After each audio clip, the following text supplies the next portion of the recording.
In a previous episode of GAAP Chats, I sat down with Chris to provide listeners with an overview of non-GAAP financial measures. That episode ended with us listing the top 5 non-GAAP issues noted by the SEC in their comment letters to registrants. In this episode, we pick up where we left off, providing listeners with a deeper dive into these 5 issues.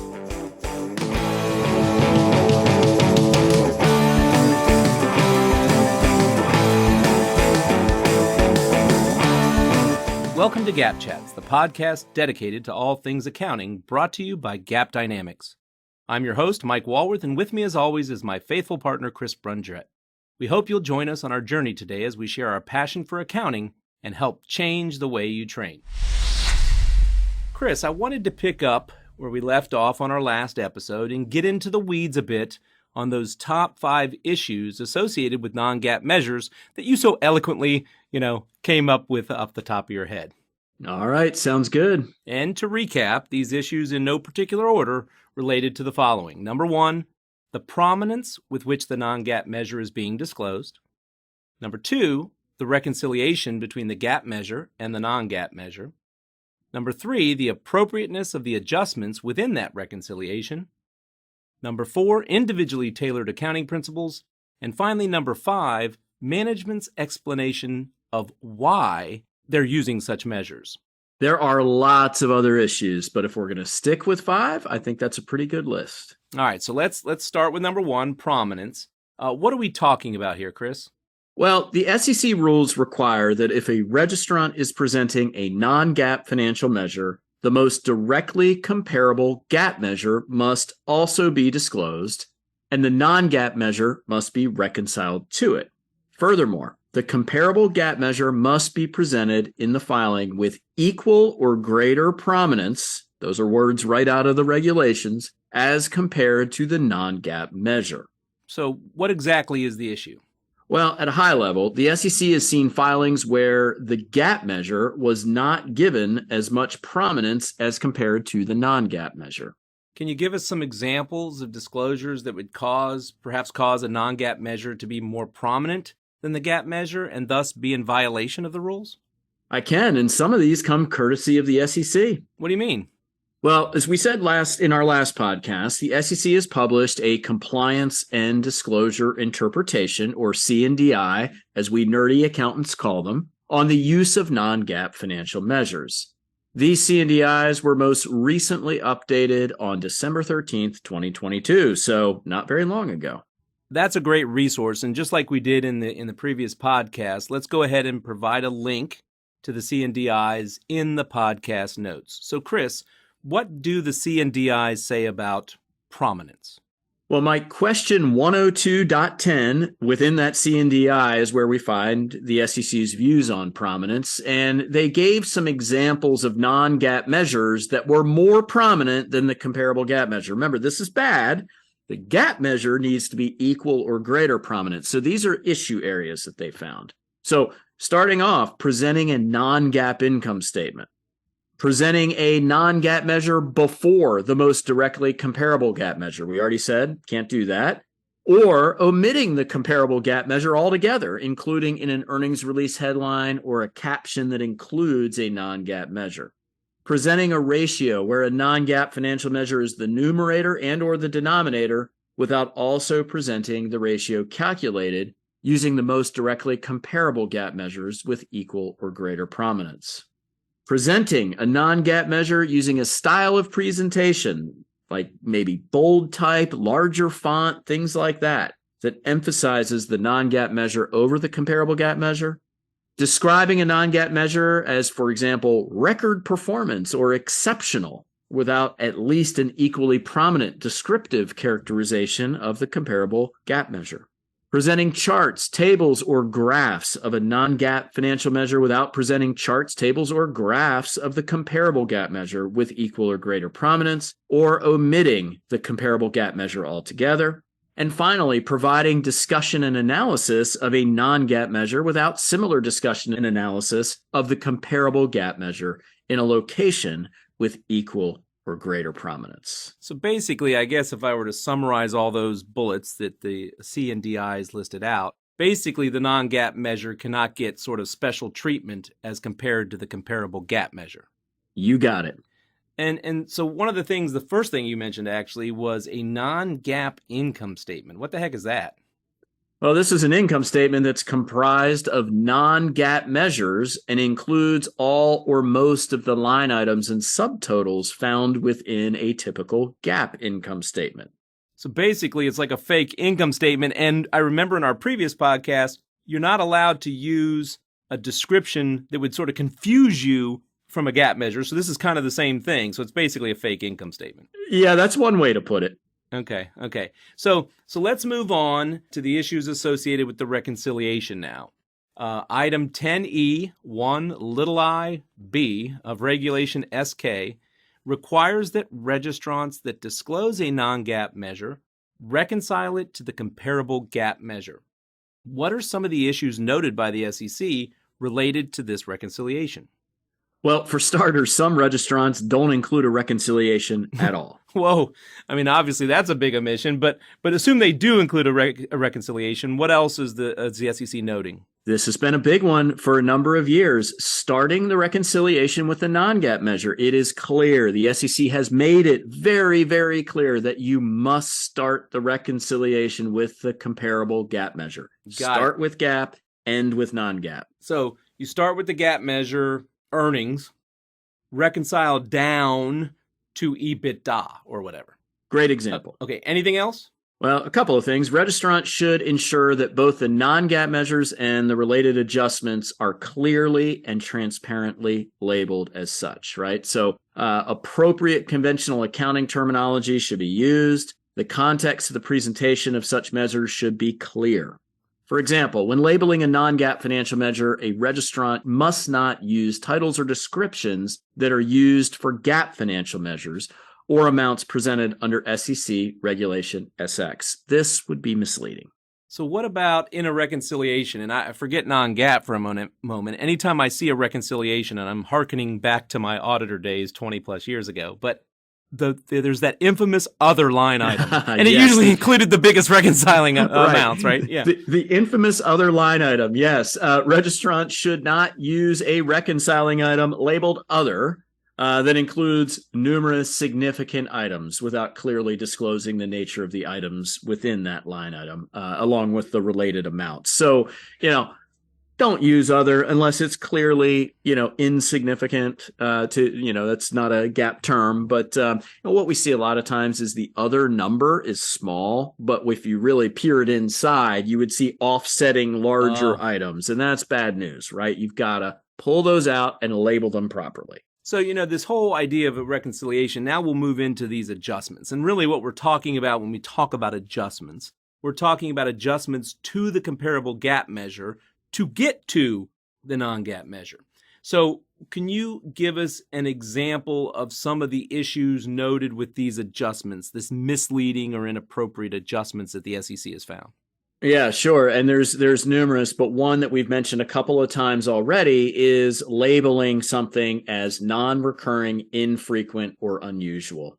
Okay, so that's a problem, particularly if it excludes amounts resulting from an event that has occurred within the last 2 years or is expected to occur again in the next 2 years. So now, to be clear, you can, and I said this in our last podcast, you can still make the adjustment, just call it what it is, right? Impairment charges or what have you, right? I mean, you label that's fine, call it what it is, but be very, very careful about using those terms, infrequent, non-recurring, right? Because unless they truly are, that terminology should not be used. And does the SEC actually say that 2 years, or did you kind of just make that up? No, that's in the guidance. It's in the CDI. So take a look at that for some more detail on this. But I would just caution you at a high level, be very, very careful with using that, because it's difficult to say that you don't expect that this is going to happen, this isn't going to happen in the next 2 years. Who knows, right? I mean,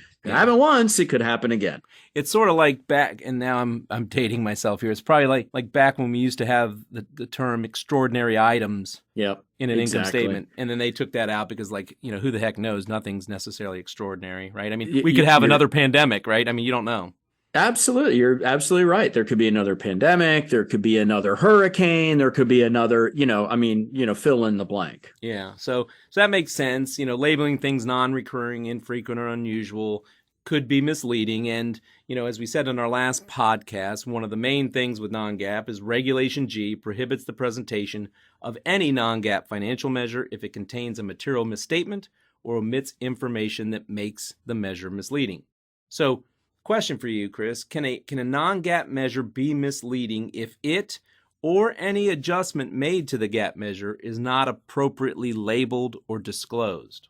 Oh, you better believe it. Non-GAAP measures are not always consistent across or comparable with non-GAAP measures disclosed by other companies. And so, and that's just by their very nature. They're unique to each of the companies. They're different. And so without an appropriate label and clear description of the reconciling items, a non-GAAP measure or any adjustment made to it to arrive at that measure could be misleading to investors. So, here's some examples that would violate Reg G and the rule related to this. Failure to identify and describe a measure as non-GAAP. Well, that's pretty obvious. Presenting a non-GAAP measure with a label that does not reflect the nature of the non-GAAP measure. For example, a contribution margin that's calculated as GAAP revenue less certain expenses and has been labeled net revenue. Okay, what is that? Non-GAAP measure labeled the same as a GAAP line item or a subtotal, even though it is calculated differently than the similarly labeled GAAP measure, such as gross profit or sales, right? You can't use a GAAP description of for a non-GAAP measure. That's really confusing, right, to the readers of the financial statements.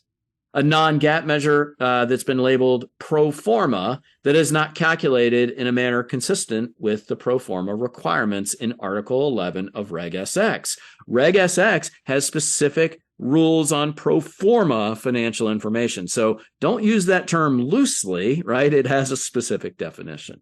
And so kind of to try to give an example, so, it was, a couple months ago, I think we were doing an impairment webinar with IntelliGize, I believe, and I had pulled up an example of a company that was presenting EBITDA, which is a non-GAAP measure, and in the adjustment back to net income, they had a current goodwill impairment charge as an adjustment. I know we had some discussions about this, but what do you think about that?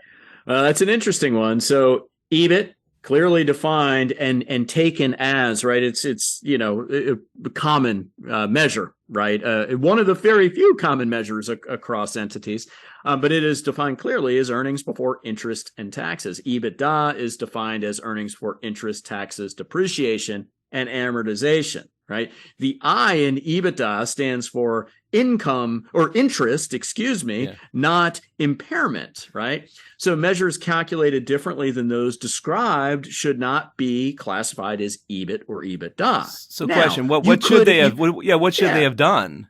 You can have an adjusted EBITDA. Okay. Right. So, I've worked down to my, EBITDA calculation, and then I work a few more adjustments to an adjusted EBITDA. But again, you need to disclose what those adjustments are. I'm backing out impairment charges, for example. Okay. So they could have been all right if they'd, like you said, gone down to EBITDA as defined and then had another adjusting item for the goodwill impairment charge and labeled it adjusted EBITDA. Yes. Okay. So the SEC would crack down, even if that impairment was clearly labeled in there. It is not EBITDA. That's a pretty common, right? People commonly understood is what I'm trying to say. Measure. So that was an issue. And what other, to kind of round out this third issue here, what else does the SEC say about like misleading adjustments?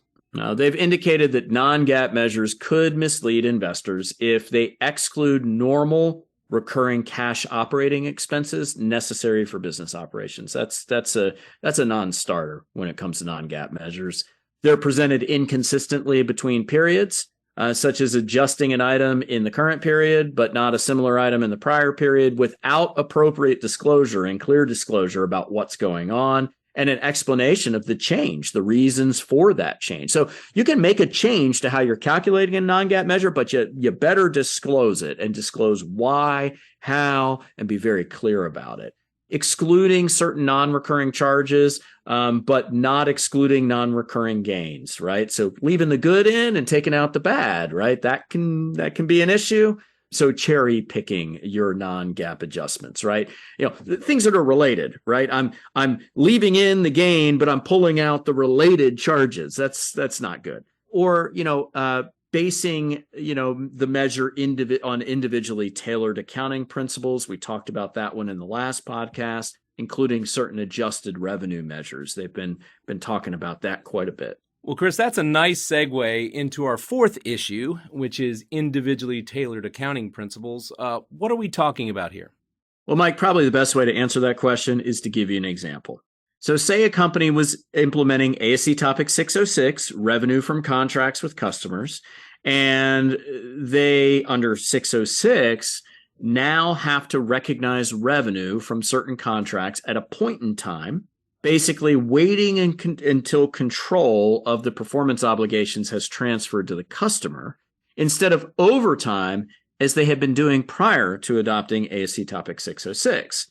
They're going to show less revenue under GAAP because instead of recognizing like over the performance or contract period, they're now having to probably wait until the very end. So, it's a timing issue, but they're going to show less revenue under new GAAP, ASC Topic 606, during the contract period. So they decide to present a non-GAAP measure showing what revenue would have been had they recognized it over time. That is not Sounds allowed. Like a bunch of BS right there. Yes, exactly. It is not allowed. Companies are not allowed to make up their own GAAP. Non-GAAP adjustments have the effect of changing the recognition and measurement principles required to be applied in accordance with GAAP, would be considered individually tailored, and may cause the presentation of a non-GAAP measure to be misleading. So, the SEC staff has given some examples of this where they, consider certain things misleading. This is not an all-encompassing list. These are just some examples. One, changing the pattern of recognition, such as including an adjustment in a non-GAAP performance measure to accelerate revenue recognized ratably over time in accordance with GAAP, as though the revenue was earned when customers were billed. Presenting a non-GAAP measure of revenue that deducts transaction costs as if the company acted as an agent in the transaction when gross presentation as a principal is required by GAAP, or the reverse, presentation of a measure of revenue on a gross basis when net presentation is required by GAAP, and changing the basis of accounting for revenue or expenses in a non-GAAP performance measure from an accrual basis with GAAP to a cash basis. And all those examples, basically are a company making up their own GAAP. They don't like the real GAAP, so they make up their own GAAP. But it's interesting that all those examples that you talked about focused on revenue recognition. I mean, obviously, I guess that makes sense given the importance of that financial statement line item. But is there anything else? Another example could be presentation of gross or adjusted revenue that adds back sales discounts, return allowances, or other concessions to revenue as an adjusted gross sales measure, because this presentation would substitute for a GAAP accounting recognition and measurement method. So that's also not good. And I think, we mentioned in the last podcast, if I think back, but a lot of times these individually tailored accounting principles kind of come up when sort of a new or pervasive new standard comes, right? So Rev Rec, credit losses, ASC 326. I mean, as you mentioned, I think in the last podcast, ASC 326 is going to require companies to have a much greater allowance than they would have had under the old incurred loss model. And so companies are like, well, this is what it would have been. But the problem is that's the past, baby. That past is gone. We're now under the new CECL model. And to take it a step further, I think companies may try and argue, well, I mean, it's important to the users of the financial statements to understand the change. Well, remember, there's disclosure requirements leading up to the adoption of a new standard where you are disclosing the anticipated effect of that standard. So that's a bad argument because readers of the financials should already be aware of this. They're going to know the impact. So as you said, it's time to move forward. You can't look back. Okay.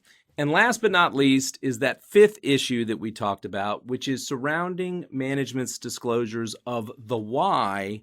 In other words, why are they using this non-GAAP financial measure in the first place? Chris, perhaps you could take us through, the rules there.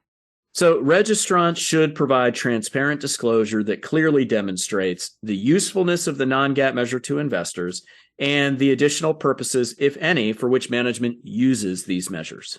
And let me guess, management's explanation was like, dare I say, lacking? Or non-existent. Okay.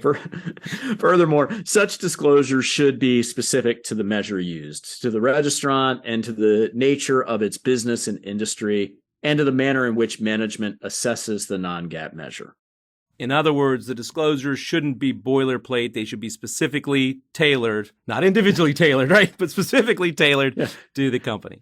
You got it. This is one place where the word tailored is actually a good thing. So this disclosure, again, shouldn't be generic, like, oh, well, it's important. Oh, management uses, why? The why, right? Okay. Of why it's important to management, why they use it, why it's important to the investors. Okay, so, well, I think that about does it for our 5 top issues. I think the discussion was very helpful, and hopefully our listeners thought so as well. Why don't you go ahead and take us out? All right, well, that's all for this episode of GAAP Chats, your source for all things accounting. Notes and resources from today's episode are linked in the description, and as always, you can find us online at gapdynamics.com and at GapDynamics across social media. It's never too late to become a Gapologist. Head over to our website and subscribe to our blog so that you are the first to know what's new with GAAP Dynamics.